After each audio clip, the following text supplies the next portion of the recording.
Assalamualaikum warahmatullahi wabarakatuh. Berjumpa lagi dengan saya Dian Yurnitasari, calon guru penggerak angkatan 9. Saya berasal dari SMA Negeri 16 Padang. Pada kali ini saya tidak sendiri, saya bersama Ibu Dian Martinova, guru bahasa Indonesia di SMA Negeri 16 Padang. Apa kabar Ibu Dian? Alhamdulillah baik, Bu. Oke. Hari ini kita akan mengadakan percakapan praobservasi ya, Bu Dian ya. Sebelum nantinya saya akan mengamati proses pembelajaran di dalam kelas, atau sebelum saya melakukan proses supervisi di dalam kelas, saya ingin menjelaskan adapun tujuan dari praobservasi ini, Ibu Dian, untuk mengetahui dan mengevaluasi jalannya proses pembelajaran yang akan Ibu Dian lakukan nanti sebagai persiapan awal agar Ibu dapat melaksanakan pembelajaran itu dengan baik. Dan ada beberapa pertanyaan yang ingin saya ajukan kepada Ibu Dian tentang proses pembelajaran Ibu nanti. Yang pertama, Ibu Dian, saya ingin menanyakan apa tujuan pembelajaran yang ingin Ibu capai? Baiklah, Ibu. Izinkan saya menyampaikan tujuan pembelajaran yang akan saya sampaikan pada pelaksanaan observasi nanti, yaitu pada TP 10.7, di mana siswa memahami dan menganalisis informasi berupa ide pokok dan ide penjelas pada teks biografi. Oke, ya. Berarti tujuan pembelajarannya berapa tadi tujuan pembelajaran? TP 10.7. Oke. Terus Ibu Dian, bagaimana Ibu Dian yang ingin Ibu capai itu, bagaimana area pengembangan yang ingin Ibu Dian capai? Baiklah, Ibu, untuk area pengembangan itu saya kategorikan menjadi dua. Yang pertama untuk indikator pengetahuannya, di mana siswa diminta untuk memahami konsep teks biografi, kemudian di mana mereka juga bisa membedakan antara ide pokok dan ide penjelas pada sebuah teks biografi. Kemudian pada indikator keterampilan, diharapkan siswa nanti mampu dan terampil dalam kegiatan atau proses menyimak sebuah teks biografi, sehingga mereka bisa menemukan pokok-pokok informasi penting yang terdapat dalam sebuah teks biografi yang mereka dengar nanti. Oke, Ibu Dian. Jadi area pengembangan yang Ibu mencapai adalah pengetahuan dan keterampilan. Ya, betul. Yang pengetahuan memahami teks dari biografi. Terus kalau yang keterampilannya menyimak teks biografi sehingga siswa itu bisa mendapatkan informasi dari teks informasi yang didengarkan, ditayangkan. Baiklah Ibu Dian, terkait dengan rencana yang mencakup pembelajaran tadi, apa strategi pembelajaran yang akan yang Ibu Dian lakukan, metode dan mode pembelajaran yang akan Ibu gunakan pada saat pembelajaran nanti? Kalau menurut saya dengan TP 10.7 yang akan saya ajarkan nanti, itu lebih cocok tentang strategi pembelajarannya, tentang pembelajaran berdiferensiasi. Kemudian metodenya saya menggunakan metode diskusi, kemudian penugasan dan tanya jawab. Kemudian untuk mode pembelajaran, di sini saya akan menerapkan mode pembelajaran problem based learning. Problem based learning. Jadi Ibu Dian menggunakan strategi pembelajaran diskusi, terus metodenya metode problem based learning, mode pembelajaran itu diskusi dan tanya jawab. Ya Bu Dian ya? Seperti itu. Ya. Media yang Ibu Dian gunakan apa nanti?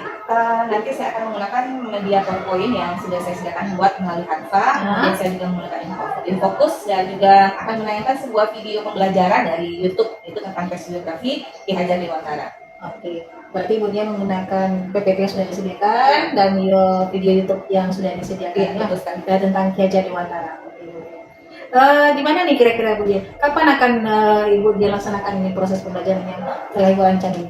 Insya Allah proses pembelajaran itu akan saya lakukan pada hari Selasa tanggal 6 Februari 2024 pada jam pembelajaran 4 dan 5, yaitu pada pukul 9.15. Oke, baik Bu Dian. Berarti pada hari Selasa tanggal 6 Februari dan jam yang kelima ya, jam 9.15 ya Bu Dian ya. Saya akan mengunjungi Bu Dian, datang melihat mengadakan supervisi kelas di kelas Ibu Dian nanti, akan mengamati dan mencatat hal-hal penting yang saya temui di kelas saat pembelajaran nanti Bu Dian ya. Baik.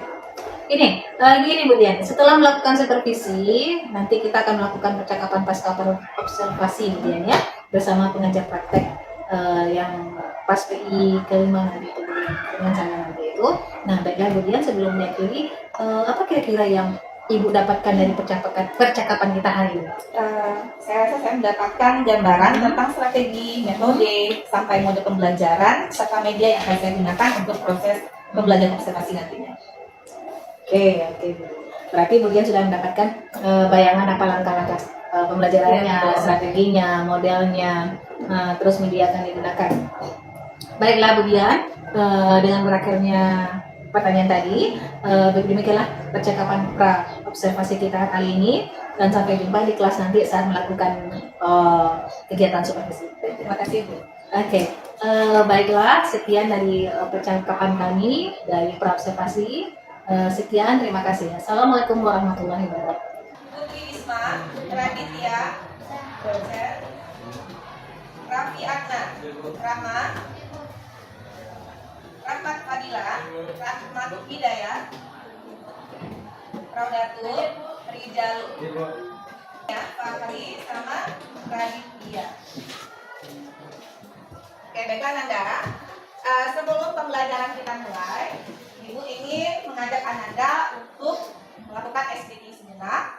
Itu tentang lagu anti bullying. Nah, Anda tahu kan di sekolah kita sudah melaksanakan program anti bullying. Nah, itu sama-sama mari kita coba nyanyikan di kelas ini sebelum pembelajaran kita mulai. Silakan disimak ya, kita ikuti bersama. Anda silakan berdiri semuanya, hadap ke depan. Hadap ke depan semuanya. Kita ikuti gerakannya sambil menyanyikan lagu anti bullying. Jangan lupa dengan semangat ya. Oke, kita mulai. Di sana teman, di mana-mana kita berteman. Tak ada musuh, tak ada lawan. Tidak ejek-ejekan, tidak pukul-pukulan, saling tolong dan sayang dengan teman. Tidak ejek-ejekan, tidak pukul-pukulan, saling tolong dan sayang dengan teman. Ya, sekali lagi ya. Kita ulangi sekali lagi. Yang semangat lagi ayo. Masa ibu aja yang semangat. Kita ulangi. Oke. Ingat ya. Di sini teman, di sana teman, di mana-mana kita berteman. Tak ada musuh, tak ada lawan. Suaranya. Tidak ejek-ejekan, tidak pukul-pukulan. Tolong bersayang dengan teman. Oke, tangan. Mantap.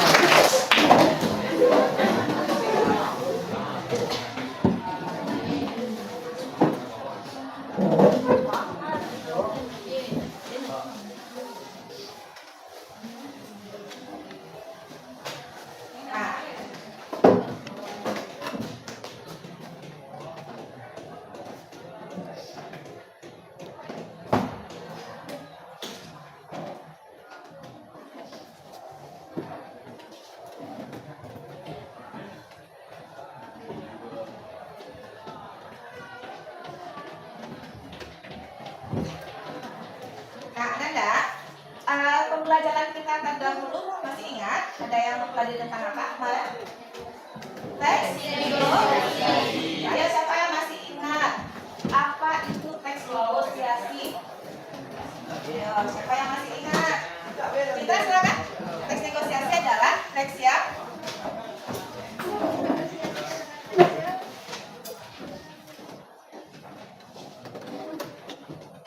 saling berkompromi dengan pihak lain untuk mendapatkan persetujuan atau kesepakatan. Nah, sekarang siapa yang tahu masih ingat pola penyajiannya ada berapa? Tiga. Silakan Najwa. Ya, yang kedua narasi.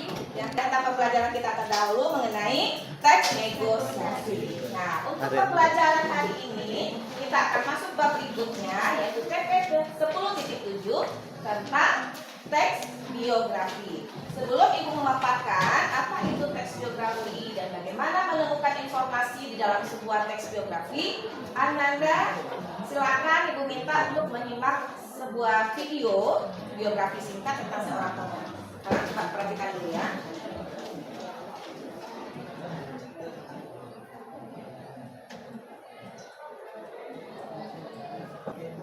Silakan disimak videonya dengan baik ya. Nanti Ibu akan minta Ananda untuk Informasi di Indonesia ketika masih dalam masa penjajahan kolonial Belanda mengenai profil Ki Hajar Dewantara sendiri. Beliau terlahir dengan nama sendiri, lahir di kota Yogyakarta pada tanggal 2 Mei tahun 1889. Hari kelahirannya kemudian diperingati setiap tahun oleh bangsa Indonesia sebagai hari pendidikan nasional. Beliau sendiri terlahir dari keluarga bangsawan. Ia merupakan anak dari J.K.H. Surjaningrat yang merupakan cucu dari Pakualam III. Simak baik-baik ya. Sebagai bangsawan, maka beliau berhak memperoleh pendidikan untuk para kaum bangsawan, mulai bersekolah dan menjadi wartawan.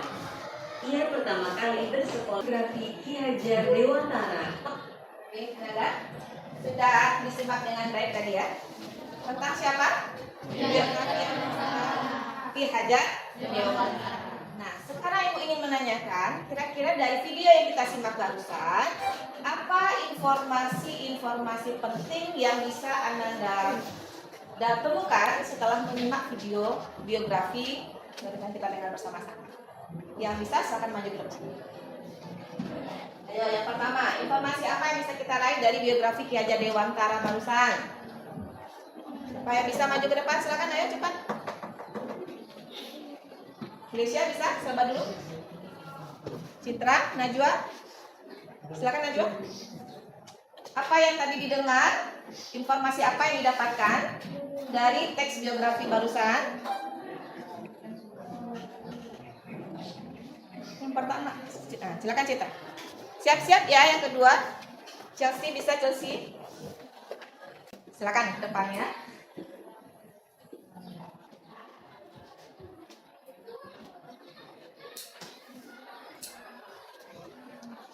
Ada yang mau menambahkan? Kita bahas yang 5 informasi yang sudah dituliskan teman-teman ini ya. Kita coba lihat yang pertama. Teman-teman yang menyimpulkan informasi pertama yang didapat adalah Ki Hajar Dewantara adalah Bapak Pendidikan Indonesia. Gimana? Betul kira-kira? Ya, betul ya. Bagus. Yang kedua, tanggal 2 Mei adalah Hari Pendidikan Indonesia. Apakah sesuai dengan video yang ditayangkan tadi? Informasinya? Ya, sesuai ya. Yang ketiga, semboyan Ki Hajar Dewantara ada 3. Ing Ngarso, Song Puludo, Ing Madia, Mangunkarso, dan yang ketiga Tut Wuri Handayani. Sesuai? Sesuai, betul. Poin ketiga. Yang keempat, mendirikan sekolah taman siswa. Apakah betul Ki Hajar Dewantara sebagai perintis sekolah taman siswa? Ya, betul, bagus. Yang kelima, terakhir, Ki Hajar Dewantara adalah pahlawan nasional Indonesia. Ya, betul. Ternyata anak-anak itu sudah menyimak dengan bagus ya, dengan baik, dan mendapatkan informasi yang sudah kita lihat dari video yang ditayangkan tadi. Tepuk tangan kita semua dulu. Oke. Sekarang kita akan lanjut tentang materi kita hari ini.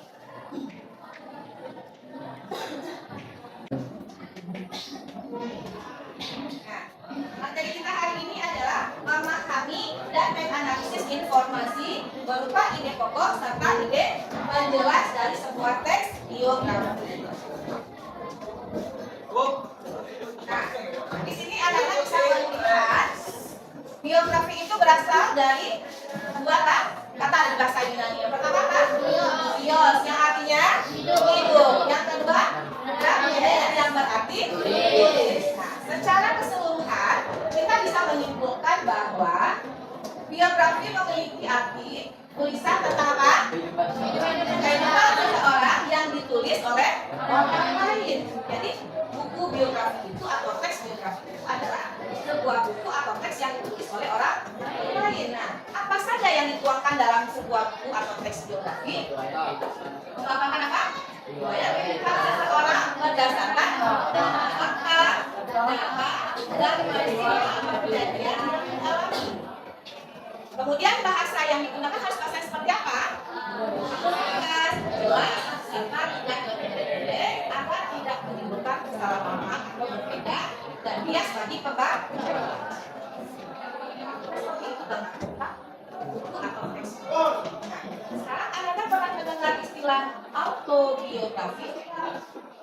Kalau tadi kan biografi, nah sekarang autobiografi. Apa kira-kira persamaan dan perbedaannya? Pernah dengar istilah ini sebelumnya? Belum? Kalau biografi tadi kan sebuah karya tentang seorang tokoh yang ditulis oleh orang lain. Kalau autobiografi apakah sama mengisahkan tentang seorang tokoh juga? Tulisan yang dibuat untuk menceritakan seseorang. Ya. Tetapi Biasanya dari diri mereka sendiri. biasanya yang menulis kisah tersebut adalah diri tokoh itu sendiri atau diri mereka sendiri. Jadi kalau persamaannya, buku biografi dan autobiografi itu adalah sama-sama mengisahkan tentang kehidupan seorang tokoh, dan perbedaannya adalah dari sisi penulis. Kalau biografi yang penulisnya adalah orang lain, kalau autobiografi yang penulisnya adalah si tokoh. Paham perbedaannya ada konsep dasarnya? Sekarang kita lanjut.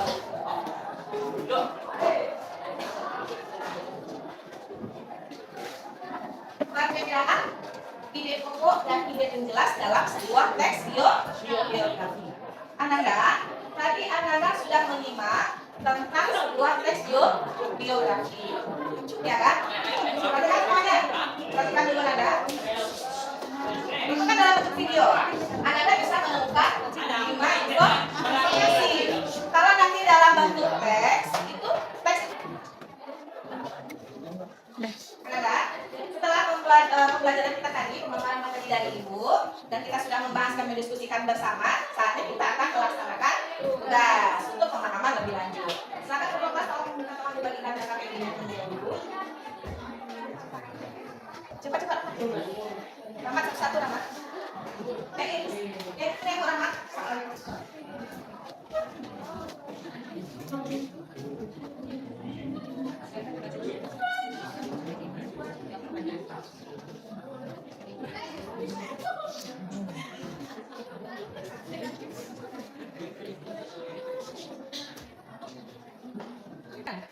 Assalamualaikum warahmatullahi wabarakatuh. Waalaikumsalam warahmatullahi wabarakatuh. Kami dari kelompok 4 ingin mempresentasikan hasil diskusi kami, yaitu yang paragraf 1, 2, dan 3. Isi Informasi pokok ya, informasi pokoknya. Habis simak teman-teman yang lain. Silakan kelompok 4. Paragraf 1 apa informasi pokoknya? paragraf 1. Nama Ki Hadirantara bukanlah nama pemberian orang tuanya sejak lahir. Nama aslinya ialah Raden Mas Suwardi Surjaningrat yang lahir di Yogyakarta, tanggal 2 Mei 1989. Isi paragraf 2-nya, bersama Dewen Dekker atau Dr. Danujeria Setiabudi dan Dr. Tijibto Mangunkusumo nantinya akan dikenal sebagai 3 serangkai. Paragraf 3. Pada tanggal 25 Desember 1912, mereka mendirikan Indiske, partai politik pertama yang beralihkan nasionalisme Indonesia yang bertujuan mencapai Indonesia merdeka. Ya, silakan kelompok 1 sanggahannya.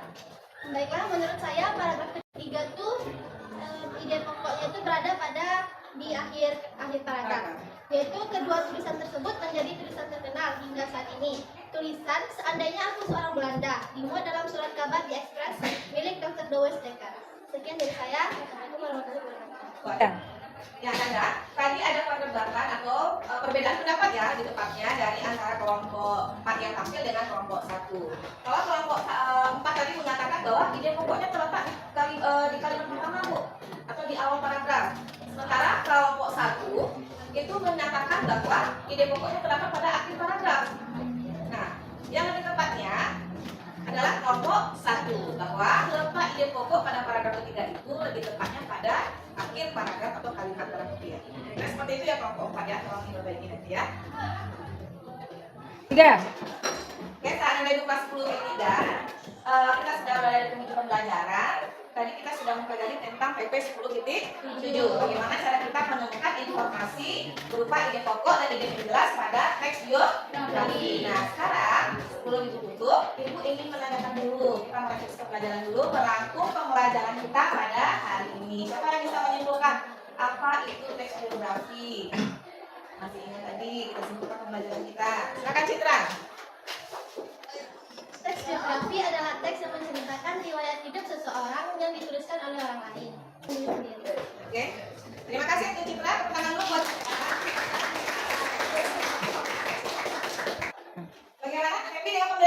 Ya. Semangat. Kita sore ya pelajaran. Ya, pelajaran dari Ibu. Semoga apa yang kita lakukan hari ini diberkahi oleh Allah. Ibu akhiri. Assalamualaikum warahmatullahi wabarakatuh. Sampai ketemu minggu depan ya.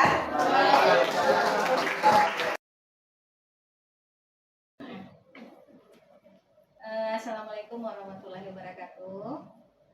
Assalamualaikum warahmatullahi wabarakatuh. Bertemu lagi bersama Ibu Lili, Ibu Vita, dan juga Ibu Dian Martinova. Kita hari ini kita akan melaksanakan pasca observasi ya Ibu Dian ya, didampingi oleh PP saya Ibu Lili. Nah, di pasca observasi ini Bu Dian, kita melanjutkan apa yang kita sudah kerjakan di observasi yang kemarin. Kita sudah melaksanakan praobservasi, observasi, dan sekarang pasca observasinya. Di pasca observasi ini ada beberapa pertanyaan yang saya ajukan kepada Bu Dian. Terus nanti kita berdiskusi lagi. Pertama nih Bu Dian, apa kabarnya nih Bu Dian? Alhamdulillah baik Bu Dian. Jadi begini Bu Dian, setelah melalui pengamatan Bu Dian ini, setelah kita menjalankan observasi itu, bagaimana nih perasaan Bu Dian tentang proses belajar pembelajarannya? Alhamdulillah pembelajaran ketika observasi berjalan dengan lancar Bu Dian. Oke Bu Dian. Terus baik ini Bu Dian, bagaimana nih? Apakah sudah ada Bu Dian merasakan kepuasan dengan proses pembelajaran itu? Apa ada yang tidak puasnya? Mungkin ketika proses observasi awal-awal pembelajaran itu ada perasaan grogi karena kita di observasi atau diamati begitu itu. Namun di tengah pembelajaran sudah bisa meminimalisir grogi tersebut dan sudah enjoy dari kelas. Nah, secara keseluruhan yang saya perhatikan yang memuaskan itu ketika peserta didik sangat aktif dan interaktif sekali ketika melakukan kegiatan speaking di awal pembelajaran, di mana mereka siap sekali untuk bergerak melakukan gerakan menyanyikan lagu anti bullying secara bersama-sama. Namun ada sebagian siswa juga yang agak malu-malu Ibu untuk melakukan gerakan tersebut. Nah, di sisi lain bagian yang kurang memuaskan mungkin saat kegiatan diskusi dan presentasi di depan kelas. Itu ada beberapa peserta didik yang mungkin merasa kurang percaya diri dan agak malu-malu untuk menyampaikan argumen dan pendapatnya saat menghasilkan hasil diskusi mereka di depan kelas. Jadi ada yang memuaskan dan ada yang memuaskan ya Bu Dian ya. Ketika memuaskannya ketika pas speaking, ada beberapa yang aktif juga, yang maksudnya setelah speaking ada siswa kita yang aktif dalam pembelajarannya Bu Dian ya, dan juga yang tidak aktif ya. Jadi yang tidak memuaskan tuh Bu Dian, kira-kira berapa nih? Kalau Bu Dian kita presentasikan nih ya, berapa kira-kira nih tercapaian tujuan pembelajarannya? Kalau dipresentasikan sekitar 70 sampai 80% itu sangat memuaskan. 70 sampai 80%. Berarti ada 30 sampai 20% masih ada apanya belum tercapai ya Bu Dian. Iya, betul. Kira-kira apa tuh Bu Dian kesulitan atau kendala yang dalam pembelajaran Bu Dian itu? Kalau secara keseluruhan yang saya amati saat proses pembelajaran dari awal hingga akhir, kendala yang dihadapi yang belum memuaskan itu sekitar 30% itu kira-kira pada saat peserta didik ini melakukan diskusi dan presentasi. Mereka rasanya kurang percaya diri Ibu, kurang kurang kreatif dalam menyampaikan argumen dan pendapat Masih mereka. malu-malu. Iya, betul Ibu. Kemudian ketika diminta tampil, ayo siapa lagi yang mau menyampaikan pendapatnya tentang apa yang diamati dari video tersebut. Nah, mereka masih malu-malu dan rasanya kurang percaya diri untuk menyampaikan pendapat mereka sendiri di depan kelas. Presentasikan. Nah, jadi kira-kira bagaimana nih menurut Bu Dian ini untuk mengatasi hal tersebut? Menurut pendapat saya pribadi, Ibu, selaku guru, saya juga terus belajar dan mencari strategi pembelajaran yang dirasa memancing kreativitas dan keaktifan siswa di kelas. Kemudian juga mencari metode pembelajaran yang menarik bagi siswa. Kemudian juga menggunakan media-media pembelajaran yang sesuai dengan tingkat pendidikan mereka, yaitu tingkat pendidikan SMA, dan juga melakukan kolaborasi dengan wali kelas, dengan guru BK untuk mengetahui gaya belajar peserta didik. Karena kita harus terus dengan peserta didik sesuai dengan gaya pembelajaran mereka. Jadi ada beberapa hal yang harus dilakukan nanti ya, Betul. mencari referensi, terus bagaimana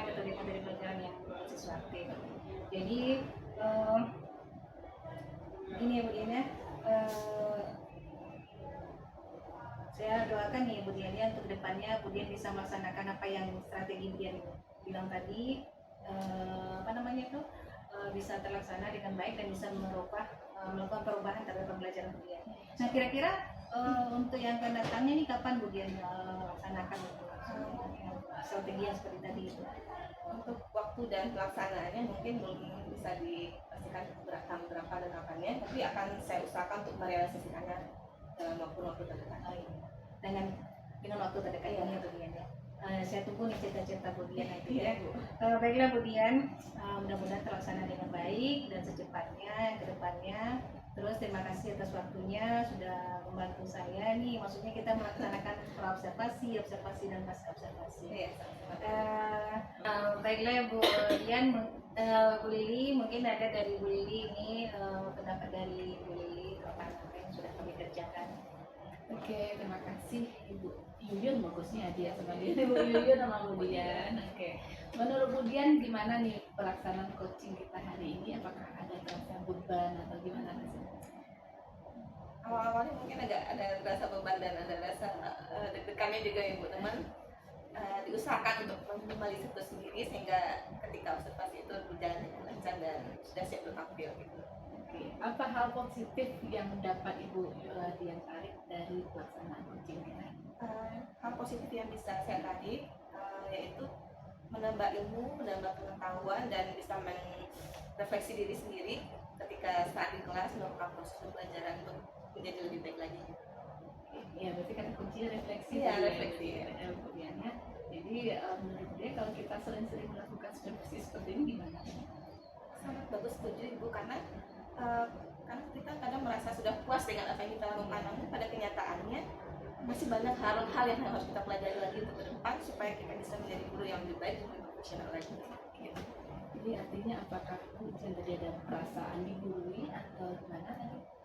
Guru mungkin tidak, mungkin memberikan masukan untuk menjadi lebih baik, memberikan pandangan-pandangan yang lebih positif lagi supaya bisa lebih mengajar di kelas dengan lebih baik lagi gitu ya. Ya itulah sebenarnya yang manfaat dari coaching, antara coach dengan coach itu tidak ada saling menggurui, ibu berefleksi sendiri dan ibu mencari solusi sendiri. Nah, jadi seperti ini kita nggak merasa tertekan ya, nggak ada ditunjuk-tunjuk kesalahan kita di mana, kita yang cari sendiri. Betul. Jadi mudah-mudahan Ibu Dian ini mempraktekkan coaching ini juga nih untuk ke guru-guru yang lain ya, untuk ke siswa juga ya. Jadi siswa tidak merasa terbebani berdialog. Oke, terima kasih Bu Dian, terima kasih Bu Yuyun. Iya, Terima terima kasih kasih, Bu. kedepannya kita semua Ya. guru lebih baik. Iya. Oke, terima kasih Bu Lili atas masukannya dari yang sudah kita lakukan coaching ini ya Bu Dian ya. Ini yang kita lakukan ini coaching di Bu Dian. Oke, terima kasih. Assalamualaikum warahmatullahi wabarakatuh. Waalaikumsalam Waalaikumsalam warahmatullahi wabarakatuh.